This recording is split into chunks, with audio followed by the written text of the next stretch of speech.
MP5s are some of my favorite weapons. I really think they're cool. And these are made from 21st Century Toys.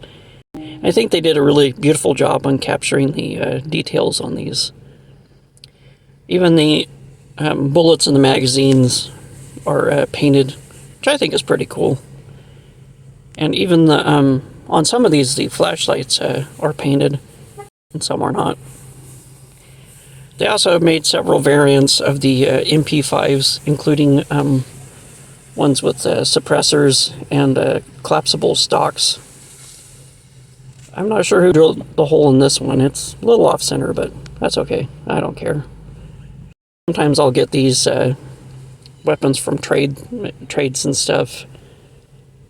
This is one of my favorite ones with the scope and the extra magazine holder.